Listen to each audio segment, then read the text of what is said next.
A gente sabe que os pássaros têm um papel importante na natureza, né? Ajudam na dispersão das sementes, polinização de plantas e até no controle de pragas. Eles também são lindos e são símbolos de liberdade, equilíbrio e sabedoria. A artesã Andréa Gozzi, ela vai nos ensinar agora uma arte que tem um pássaro muito lindo.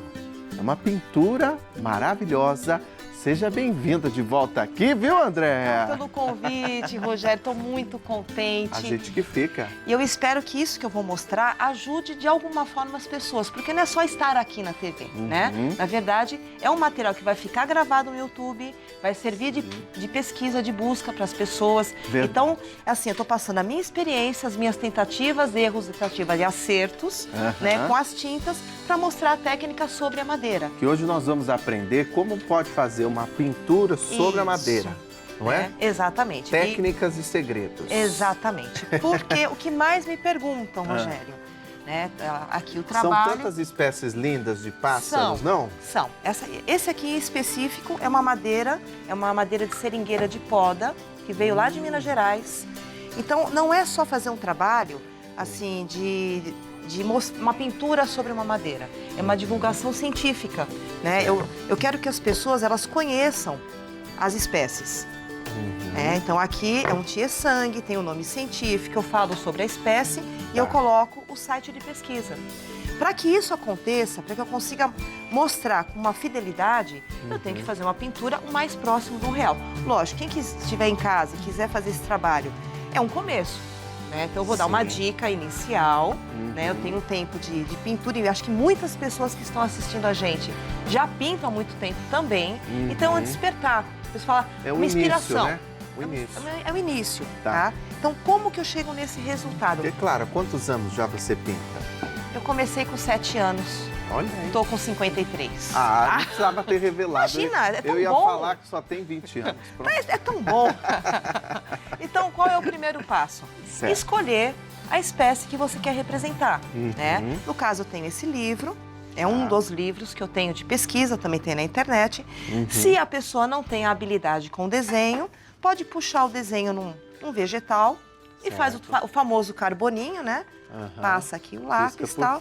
Isso, por fora e transfere para a madeira.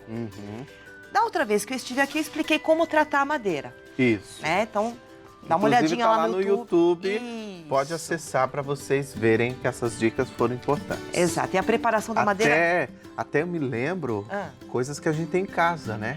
A gente pode criar vernizes, né? Exatamente. O cupinicida, o anticupim, tudo de forma até natural. Procura lá que vai ter um monte de dica. É fundamental esse passo a passo para chegar aqui. Perfeito. Aí você transferiu para madeira. Aqui no caso eu desenhei a mão livre, né? A espécie, e vamos iniciar a pintura. Aí a primeira coisa que eu sempre ouço, né? Vocês viram o brilho da pintura, me perguntam, Andréa, é tinta a óleo? Não, eu não trabalho com tinta a óleo, tá? Por que eu não trabalho com tinta a óleo? Tá aqui a tinta a óleo. É uma tinta sensacional, só que ela demora imensamente para secar. A tinta a óleo, ela demora para secar de 15 a 30 dias ao toque. Olha só. Só que tem quadros que tem 10 anos, 20, 100 anos que nunca secam. É mesmo? É. Olha, não sabia Então, é uma disso, tinta, assim, ela seca ao toque, mas internamente os seus componentes, eles ficam ali. É uma tinta que para diluir você utiliza o óleo de linhaça e para fazer também a diluição e limpeza do pincel, terebentina. Certo. São materiais tóxicos, né? Então, esse é um material que com a minha arte eu achei que não ia funcionar muito bem. Certo. Faço trabalhos? Já fiz pintura em vidro.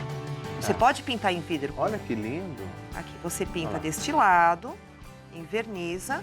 Então, existem soluções. Que linda essa arara. Eu já fiz, assim, experimentos para chegar nesse resultado, eu fiz testes. Certo. Em vidro funciona. Vidro, prato, azulejo. Mas eu trabalho com madeira, então eu não trabalho com tinta a óleo. Aí perguntam, você trabalha então com a tinta acrílica artística? Posso trabalhar. Aqui, que seriam essas tintas, são tintas acrílicas. É uma tinta com uma densidade maravilhosa, boa cobertura, tá? A gente pode trabalhar com ela também. Aqui, ó. Só que ela tem uma peculiaridade. A tinta acrílica artística, ela é uma tinta que ela não vai escorregar. Vocês vão entender depois que eu mostrar outra tinta, no pincel de uma forma gostosa sobre a madeira. Porque a madeira é porosa, né? Exato. Dá para fazer? Dá. Mas ela tem uma densidade que não é adequada para o resultado que eu quero. Explicando que são tentativas e erros, tentativas e acertos. Então, no caso, se você olhar aqui, ó, deixa eu pegar uma madeirinha teste. Ó, ela tem uma boa cobertura, mas não tem a fluidez. Por que que não tem a fluidez que eu preciso? Essa tinta, ela é basicamente, o seu aglutinante são vernizes e as resinas acrílicas e o pigmento. Então, isso aqui não é o resultado que eu preciso. Certo. Quando que eu uso essa tinta? Eu uso essa tinta diluidinha para aquarelar a madeira, para fazer o fundo. Ah, daí serve. Aí serve. Porque ela tem essa boa cobertura. Tem uma boa cobertura e ela funciona como uma aquarelinha, tá? E vai aparecer os veios da madeira. Aqui é um trabalho que funciona super bem. Em tela, ela funciona maravilhosamente bem, tem uma boa cobertura. Certo. Então, quando a gente trabalha com uma telinha, é sensacional. Fica perfeito. É uma brincadeira gostosa. Aqui eu fiz só com essa tinta acrílica. Tá. Pode ver que tem uma fluidez, é uma cobertura diferente, aparece o veio da madeira, mas não era esse o resultado que eu queria. Então, dá para fazer. Quem quiser pode fazer o teste. Mas eu, Andréa, não é o resultado que eu chego. Certo. Aí me perguntam, então tá bom. Então você trabalha com a tinta... Deixa aqui. Tinta acrílica brilho? Posso trabalhar com a tinta acrílica brilho. Ela vai dar esse resultado de alto brilho. Tá. O que eu fiz? Lindo. Fica. Essa madeira, ela já foi Beija-flor. tratada... É o beija-flor, que aliás são maravilhosos. São lindos. Detalhe, só na América do Sul, na América Central, que tem beija-flor. É mesmo? Um pouco na América do Norte. O resto do mundo não tem. Olha. Nós, das Américas, somos privilegiados com os beija-flores. Europa não tem beija-flor, África não tem beija-flor. Olha, eu não Oceania sabia, não. Não tem. Só as Américas têm O bom é que beija-flor. nessas tuas pesquisas você aprende muito sobre as espécies, né? Então, se não for fazer a divulgação científica, Rogerinho, que adianta, não é? com Não é só certeza. uma ave numa madeira. É o conhecimento, É né? o conhecimento. Você preserva aquilo que conhece. Preserve melhor aquilo Verdade, que conhece. verdade mesmo. Então, aqui eu tratei Esse você usou que tinta, então? a tinta acrílica brilho. Acrílica brilho. Tá? Essa daqui. Qual o resultado? Aqui eu quis uma madeira fosca, ela foi tratada, né, com verniz fosco, verniz marítimo fosco, e aqui tá saltando. Nem sempre eu quero isso. Às vezes eu quero. Ela tem uma ótima cobertura, essa tinta, tá? E é uma tinta que ela dispensa verniz. Porque é uma tinta, como eu falei, aqui nós temos vernizes, então ela também dispensa o verniz, a pintura sobre a tinta acrílica de bisnaga. E essa aqui, que é a tinta acrílica artística. Ela é um pouco mais diluída, né? Olha aí. Isso, só que também ela tem uma certa transparência, né?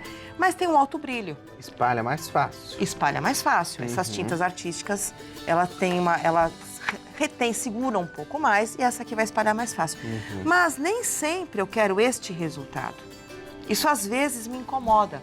Às vezes eu quero parecer um pouco próximo da madeira em si. Então nem sempre dá para fazer? Dá. Vocês viram aqui que dá para fazer. Sim. Mas nem sempre é um resultado que... Aí você fala, então você usa a tinta acrílica fosca. Também. Eu vou chegar lá, gente. Calma que é um passo a passo mesmo. É um passo a passo do tipo de pintura. Certo. A tinta acrílica fosca, eu consigo trabalhar uma gama de cores bem legal. Após desenhar na madeira, o próximo passo é catalogar as suas cores, porque o desenho científico, ele pede que você se aproxime da cor da espécie. Essas cores que vocês estão vendo aqui, a cor desse tangará, né? A cor desse beija-flor de orelha violeta, essa é a cor da ave. Eu nem inventei. Você seguiu fielmente. Sim, porque é o princípio do desenho, da pintura naturalista. Então você tem que catalogar para se aproximar. Olha, sim, os meus tubinhos de tinta, eles têm número. Eu coloco em cima.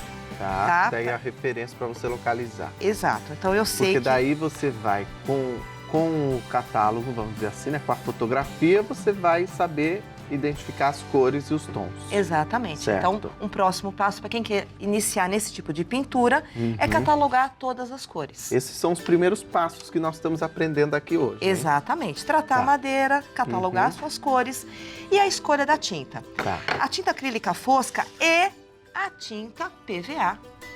Ela dá um resultado excelente sobre a madeira. Tá. Tá? Qual a diferença de uma tinta PVA para uma tinta acrílica fosca?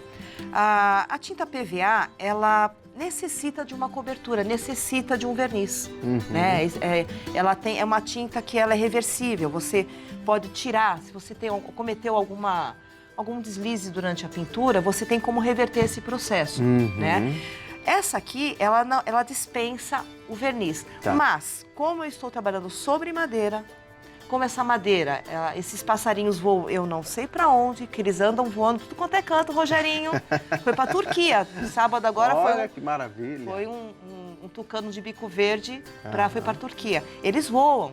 Então, todos os meus materiais, eles recebem um acabamento de verniz para manter a durabilidade. Certo. Então, neste processo, eu faço a pintura com a tinta acrílica fosca e com a tinta PVA. A pintura, ela recebe uma camada de verniz para selar essa tinta, proteger essa tinta. Certo. Né? Lembrando que essas tintas, elas têm um pigmento muito resistente ao tempo. Então, você usando o verniz adequado, seja um verniz acrílico fosco ou brilho, né, solúvel em água, eu prefiro, né? Tá. Para quem quiser, existe também o verniz geral, pode utilizar também esse verniz geral que é base solvente, aceita super bem. E para fazer os detalhes, depois que eu faço essa pintura, e para fazer alguns detalhes, para sobressair a pintura, aí sim eu uso a tinta acrílica brilho. Porque eu consigo, que nem aqui, o vermelhinho vazou. Eu consigo um branco absoluto. Certo. Eu consigo vermelhos, eu consigo detalhes que eu não conseguiria, né, só com a tinta fosca. E uma última dica super importante, gente. Quando vocês fazem o catálogo das cores, lembre que quando vocês vão utilizar o verniz, a cor muda. Aqui é o mesmo verde. Aqui, esse verde, deixa eu tirar para o pessoal ver melhor. Aqui é um verde fosco. Só o fosco. Aqui com um verniz fosco e aqui com um verniz brilho. Sabe por que muda, Rogerinho? Não. A gente vai perceber melhor quando tem luz. Tinta, a cor é luz. Certo? Brilho tem luz. Todo material fosco, ele consegue reproduzir em média 2.000 cores. Quando esse material passa a ter brilho, ele reproduz 3 vezes mais. Por isso que as pessoas falam, usa uma tinta fosca na parede para esconder defeito. Você não estava escondendo defeito. Na verdade, você está reduzindo a reflexão da luz sobre a tinta. Interessante. Então, aqui, tá vendo? Aqui você vê a textura da madeira, aqui você não vê. Mas é a mesma madeira, é a mesma cor. A mesma cor. Para você chegar naquele resultado final, então tem que fazer mesmo essa amostra. Agora vocês entendem por que eu não uso sempre o brilho? Uhum. Porque eu sempre opto a ter um certo cuidado com esse que também tem um brilho. Eu trabalho com os foscos e eu faço o controle do meu brilho com o verniz. Perfeito. É muita informação. É muita informação, por isso que a André até fez questão com a nossa produção de ensinar essa primeira etapa, porque é importantíssimo. Se a gente partisse logo para técnica da pintura, que às vezes muitas das pessoas já até sabem fazer ou já aprenderam aqui no nosso programa, mas não iriam se atentar nesses detalhes que se tem aqui para chegar no resultado final. Não é isso? Exato, Rogerinho. A gente pode continuar isso num próximo passo a passo. Eu vou pôr a mão na massa, eu juro, que eu vou pintar ao vivo e a cores aqui, esse beija-florzinho ou um vizinho dele. Perfeito, então. Tá bom? Te agradeço por essa primeira aula, por todas essas dicas, porque foi uma introdução. É realmente uma técnica muito complexa e que necessita desse primeiro passo até de uso correto das tintas. Eu espero que eu tenha colaborado e tá aí, eu não uso tinta óleo. Pronto. Olha, quero te agradecer, obrigado por ter vindo, viu? Obrigada, e parabéns Rogério, pelo convite. Seu trabalho sempre lindo. Gratidão, gratidão. Obrigado mesmo.